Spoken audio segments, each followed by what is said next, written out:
Graça e paz, queridos irmãos.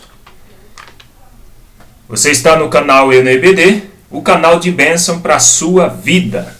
Eu sou o pastor Cícero Pereira e estamos aqui para dar prosseguimento aí o primeiro trimestre de 2019. Na verdade, nós já estamos encerrando, esse primeiro trimestre.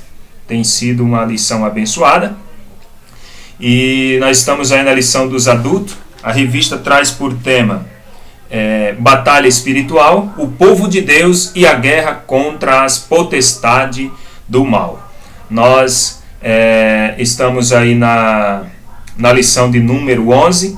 As outras lições anteriores você encontra aí no canal ENEBD. Todas elas estão agrupadas em playlists para facilitar a sua localização aí, tá certo, meus amados? E só para lembrar você que é professor da escola bíblica, você pode estar usando esses slides ou slide desta aula que eu vou ministrar na sua igreja. Para isso você só precisa baixar. Eles estão em PowerPoint, todos os slides. Eles têm animações, imagem, e tem sido bênção aí na vida de muitos professores, tá certo? Você pode estar fazendo uso aí, é gratuito. E se você ainda não é um inscrito no canal, não se esqueça aí de se inscrever, de ativar o sininho de notificações, para toda vez que eu postar um vídeo, o YouTube aí te avisar, tá certo? E a todos os inscritos, muito obrigado por sempre estar aqui conosco. Não se esqueça aí de deixar o seu like, seu joinha, seu gostei e de compartilhar aí nas suas redes sociais com os seus amigos, tá certo? Se realmente esse trabalho tem servido, tem ajudado você aí na sua igreja, no seu ministério, seja também um divulgador desse trabalho, tá certo, meus amados? Bom, que bom, meus queridos? Nós estamos aí já encerrando esse primeiro trimestre de 2019. Hoje nós vamos falar sobre oração. E a lição de número 13, ela tem por tema o seguinte: porém, esse é o tema da lição de hoje. O tema 1 Tessalonicenses, capítulo versículo 7, que diz: orai sem cessar. A verdade prática, o Novo Testamento nos ensina que a oração deve ser uma prática contínua dos cristãos, desde a primeira até a segunda vinda de Cristo. Então essa é a recomendação da palavra de Deus para as nossas vidas, tá certo?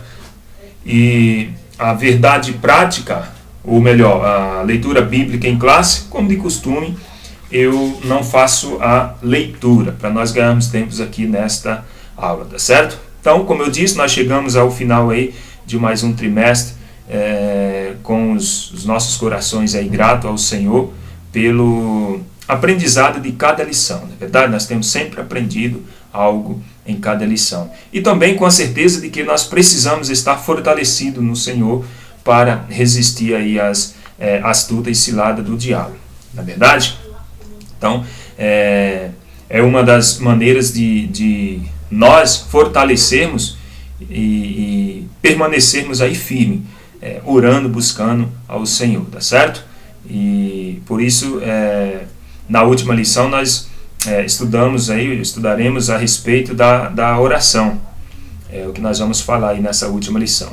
Então, uma das nossas armas espirituais contra os ataques e cilada aí do inimigo. Então, a oração, ela não é somente uma ferramenta na batalha contra o mal. Ela é indispensável para uma vida cristã saudável e revela a nossa dependência de Deus, fortalecendo aí a nossa comunhão com Ele. Só através da oração que nós temos comunhão com o Senhor. Então, nós veremos no estudo dessa lição que Jesus, o Filho de Deus, Ele não somente nos deixou uma oração modelo, que é a oração do Pai Nosso, mas Ele orou nos momentos mais marcantes do seu ministério terreno.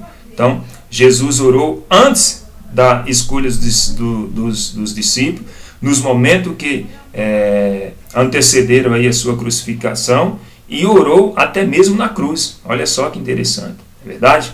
Então ele se dedicou à oração secreta e particular, a fim de nos deixar o exemplo. Vamos para a introdução? A introdução diz o seguinte: a oração do Pai Nosso, conhecida também como a oração dominical, vem do latim dominus, que quer dizer Senhor. Então, a oração dominical, ela quer dizer a oração do Senhor. A oração do Senhor é um dos textos mais conhecidos da Bíblia. Muitos livros, poesias, hinos sobre o tema já foram produzidos ao longo aí da história e mostra a importância dessa oração no cristianismo, tá certo? Então, Lutero ele mostra em sua obra a importância da oração no cristianismo. Lutero foi que mostrou aí a importância da oração dentro do cristianismo, grande reformador da igreja, tá certo? Então, o Catecismo Menor de Lutero foi escrito por Martinho Lutero e publicado aí em 1529 para a educação cristã de criança. Então, o catecismo dele cobre aí os seguintes assuntos: os 10 mandamentos, o credo apostólico, o sacramento do batismo e o sacramento da Santa Ceia e a oração do Pai Nosso. Então vemos aí a importância que tem a oração. O crente ele tem que ter uma vida de oração. Sem uma vida de oração, como que nós venceremos as nossas lutas, não é verdade? Já estamos em aula e o tópico 1 nós vamos falar sobre a oração. No subtópico 1, nós vamos falar a definição da oração. Vamos lá. A declaração de fé das Assembleias de Deus define a oração como o ato consciente pela qual a pessoa dirige-se a Deus para se comunicar com Ele e buscar ajuda por meio de palavras ou pensamento. Então, a oração é central para a vida cristã. Ou seja, a postura física não importa. Você pode estar em pé, você pode orar de joelhos, ou você pode orar também prostrado em terra. Está aí as referências. O que importa diante de Deus não é a posição do corpo, mas e sim do teu espírito, da tua alma, da tua comunhão com Deus. Claro que de joelhos é um símbolo de reverência, um símbolo de humilhação. Então, se possível for, quando nós formos orar, demos aí a prioridade para orar de joelhos. Mas isso não quer dizer que quem ora em pé, Deus não ouve. Isso também não quer dizer que quem está de joelho, o seu coração está voltado para Deus. Às vezes a pessoa está de joelho orando, mas ele não está, a inclinação do seu coração, do seu sentimento, a sua primazia não está em Deus. Então, tanto em pé, de joelho ou prostrado, a oração, quando ela é feita com sinceridade, ela tem valor, tá certo? Tiago diz que Elias era um homem de fraqueza igual a nós, um homem igual a nós, de pés de barro, mas ele orou e por 3 anos e meio não choveu em Israel, tá certo? Bom, a postura física não importa, o importante é a posição espiritual diante de Deus.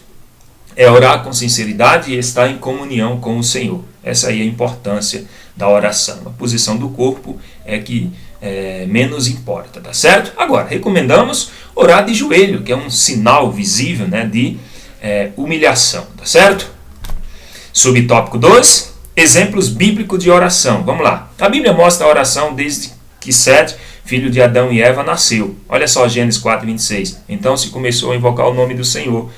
E essa prática continuou na vida dos patriarcas do Gênesis, falando ali de Abraão, Isaac, Jacó, e isso vai até os nossos dias, não é verdade? Então a oração estava presente também aí na vida de Moisés, dos profetas Samuel, Elias e outros, como aí dos reis piedosos, né, como exemplo que está aqui, o rei Ezequias. Então a oração deve ser aí a nossa ferramenta, o nosso combustível, né?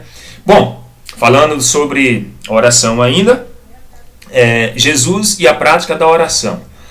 Todos os evangelhos mostram a oração individual do Senhor. Então Jesus estava também na condição humana e como tal buscava a dependência do Pai. Mateus 14:23 diz o seguinte: tendo despedido a multidão, subiu sozinho ao monte para orar. Então Jesus é o maior exemplo de oração. Se nós somos discípulos dele, nós devemos seguir o seu exemplo. E quem mais deu exemplo de oração no contexto do Novo Testamento? Jesus, tá certo? Bom, Para finalizar o tópico 1, nós já entrarmos aqui no tópico 2, o ponto central do tópico 1 é o seguinte: necessitamos orar sem cessar, não é verdade? E o tópico 2 fala sobre a oração no monte, no sermão do monte. Então o Senhor Jesus ele falou sobre o assunto no monte, no sermão do monte, para corrigir aí as distorções existentes na época sobre a oração. Então é necessário reconhecer nas palavras do versículo 5 e 8 aí, que o que o Senhor Jesus ele estava ensinando, qual prática tinha aprovação de Deus e o que era reprovado. É o que nós vamos ver aqui dentro do tópico 2, tá certo? No subtópico 1, oração nas praças e nas sinagogas. Mateus 6,5 diz: e quando vocês orarem, não seja como os hipócritas, pois comprazem em orar em pé nas sinagogas e nas esquinas das ruas, para ser visto pelos homens. Em verdade vos digo que já receberam o seu galardão. Então, Jesus não está proibindo orar nas ruas, praças ou sinagogas, de forma alguma. Jesus não falou isso porque alguns líderes religiosos da época procuravam as esquinas e locais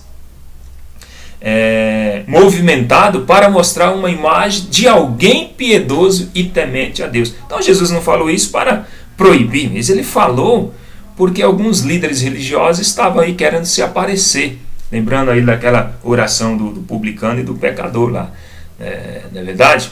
Então um batia no peito, dizia que não tinha pecado, que dizimava e fazia aquilo outro, e o outro dizia: Senhor, tem misericórdia de mim.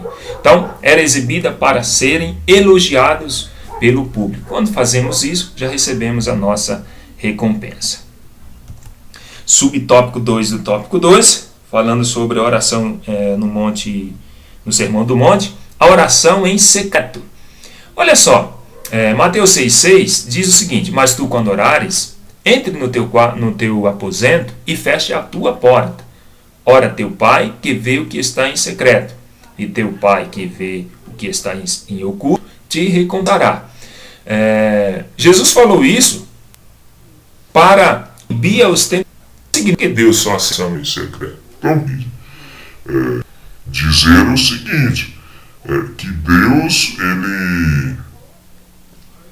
ele aceita a oração em qualquer lugar, aceita sim, mas Jesus falou para proibir a ostentação e a hipocrisia, tá certo? Então não significa que Deus só aceita a oração se for em secreto. Qualquer lugar que você orar, com sinceridade, com o espírito de adorador, claro que Deus vai ouvir e vai responder. Então a oração no lugar secreto é uma das dependências da residência. Sem a comunhão com Deus, tampouco tem a aprovação do Senhor. Não é porque a pessoa entra no quarto e vai falar com Deus de qualquer jeito, porque ele está em oculto, ninguém está vendo, que Deus vai responder, que Deus vai se agradar da oração dele. Não é dependência de um lugar, de uma residência, mas sim a comunhão que a pessoa tem com Deus. Então ele pode orar no quarto em secreto, Deus ouve, ele pode orar na praça, em público, e Deus ouve, em qualquer lugar. Está entendendo, meu amado? Vamos avançar. Subtópico 3, as vãs repetições.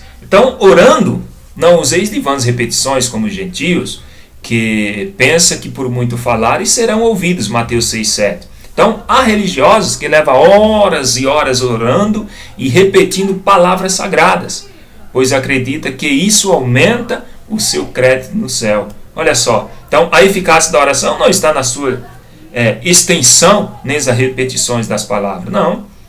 Mas a eficácia da oração, ela está o quê? Na sinceridade, não é verdade? Pois a oração é também comunhão com Deus. Então a eficácia da oração é a comunhão que a pessoa tem, que eu tenho, que você tem com Deus. Aí onde está a eficácia da oração, tá certo? Subtópico 4, entendendo o ensino de Jesus. Vamos entender isso aí. O mestre não está condenando a oração longa ou repetitiva, mas as vãs repetições. O que significa a palavra vã? Bom, a palavra vã significa vazia ou inútil. Então, Jesus ele está advertindo para não repetir frases sem valor em nossas orações. Então, Deus não se preocupa com a contagem de palavras. Será que eu orei pouco? Será que eu orei muito? Não. Ele deseja o quê? A verdade no íntimo da pessoa. Você pode conferir em Salmo 51:6. Então, o próprio Senhor repetiu as mesmas palavras 3 vezes na oração. Confira aí Mateus 6:29, 39 e 44. Jesus ele passou a noite orando, olha só, no monte para escolher os 12 apóstolos. Essa oração não foi curta, não é verdade?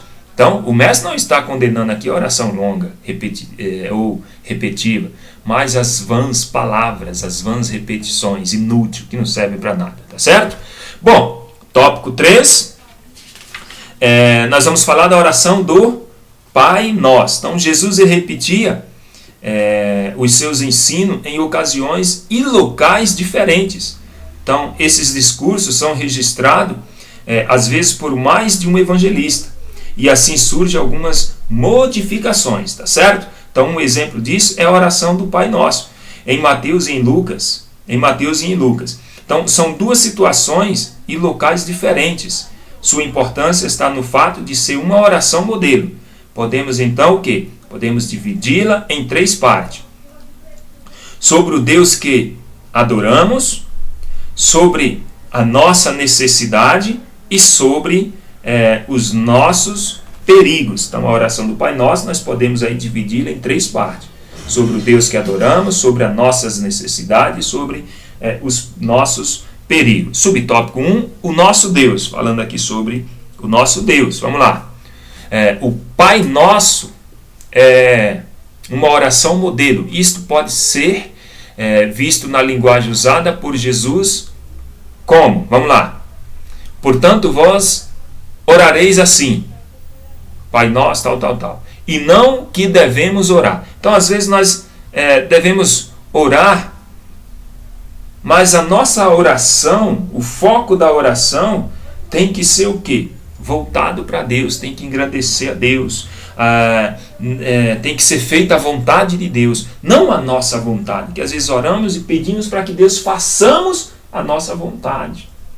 Que Deus atenda o nosso pedido. E às vezes não é a vontade de Deus. E se não é a vontade de Deus, Ele não vai nos atender nunca. Jesus continua dizendo o seguinte: Pai nosso que estás no céu, santificado seja o teu nome. Então, essa forma de se dirigir a Deus é peculiar no Novo Testamento. Ou seja, o cristão tem o privilégio de chamar Deus de Pai ou de Abba, Pai, ou seja, Papai. Então, no Antigo Testamento, ninguém tinha o privilégio de chamar Deus de Pai. Mas já no Novo Testamento, nós temos esse privilégio de chamar a Deus de Pai ou de Papai, tá certo? E santificado seja o teu nome. Isso não significa tornar seu nome santo, pois ele já é santo em sua essência e natureza, mas é o nosso dever reconhecê-lo como tal. Não que nós vamos tornar o nome de Deus santo, porque ele já é santo na sua essência, um dos atributos dele é a santidade. Mas nós devemos reconhecer esse tal atributo que o Senhor tem, tá certo? Subtópico 2, as nossas necessidades. Então nós falamos aqui de como nós devemos honrar a Deus nas nossas orações, na verdade? Nós devemos sempre dar graças a Deus, glorificar o nome dele, reconhecer que o nome dele é santo, tá certo? Então, como essa oração ela pode ser dividida em 3 partes, nós falamos sobre Deus. Então agora nós vamos falar sobre as nossas necessidades. E olha só, o pão nosso, ou seja, isso inclui o quê? Aquilo de que o nosso corpo necessita. Mas só hoje e no futuro. Então, o pão nosso é só hoje? Não. Isso remete também à confiança na provisão de Deus para a nossa vida. Então, quando ele diz o pão nosso de cada dia nos dá hoje, inclui tudo aquilo de que o nosso corpo necessita, mas não só hoje, mas também para o futuro. Por quê? Porque isso remete também na confiança que nós temos na provisão de Deus. Uma coisa é eu saber que amanhã eu vou me alimentar, porque a minha despensa está cheia. Outra coisa é não ter nada na minha despensa e saber que amanhã Deus irá prover, tá certo? Bom, perdoa as nossas dívidas assim como perdoamos aos nossos devedores. Então, já fomos perdoados e já somos filhos de Deus. Todavia precisamos também perdoar aos que fazem ou aos que nos fazem mal. Todos queremos Deus como Pai, não é verdade? Nós queremos Deus como nosso Pai. Mas se nós aceitamos Deus como Pai, nós temos que aceitar os filhos que Ele tem também, que são os nossos irmãos. Então, devemos também perdoar aqueles que nos fazem o mal, porque Ele é filho do meu Pai e Ele é meu irmão, não é verdade? Subtópico 3 diz o seguinte: o livramento dos perigos. Nós já falamos na oração do Pai Nosso que ela foi dividida em 3, podemos dividi-la em 3, né? Em 3 partes, sobre Deus que adoramos, sobre as nossas necessidades e sobre os nossos perigos, né? Então, o livramento dos perigos. Vamos lá.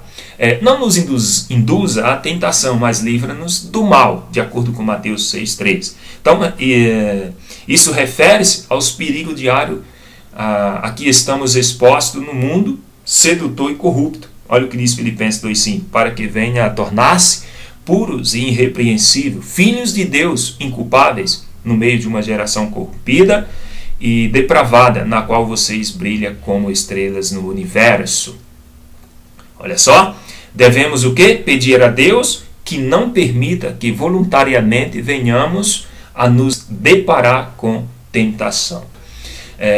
Porque teu é o reino, o poder e a glória para sempre. De uma doxologia, ou seja, de uma forma de louvor e glorificação frequente no Antigo Testamento.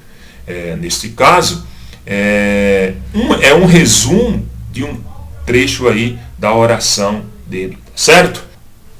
Nós chegamos aqui à conclusão desta aula e louvado seja o nome do Senhor. Muito obrigado por até aqui você ter nos... A conclusão diz que Jesus não está mandando ninguém orar discurso do Sermão do Monte. Ele é verdade. Então isso revela que a oração já era hábito do povo israelita. Jesus estava o quê? Corrigindo as instruções existentes. Meus queridos, minhas queridas, muito obrigado. Peço aí a oração dos irmãos por mim e pela minha família. Que Deus... se você ainda não usou esses slides na sua igreja, você pode baixar aí, é gratuito. Você pode estar levando para a sua igreja, fazendo uso de uma TV de LED ou um data show, assim como você achar melhor dentro das suas condições. E muito obrigado por até aqui. Vocês estão, né, me acompanhando aí, e vamos iniciar aí mais um trimestre, e tenho certeza que estaremos juntos no próximo trimestre aí, que será o segundo trimestre deste ano de 2019, tá certo, meus amados? Um abraço do pastor Cícero para todos vocês. Tudo isso e muito mais nós fazemos dentro do reino, se for da vontade dele.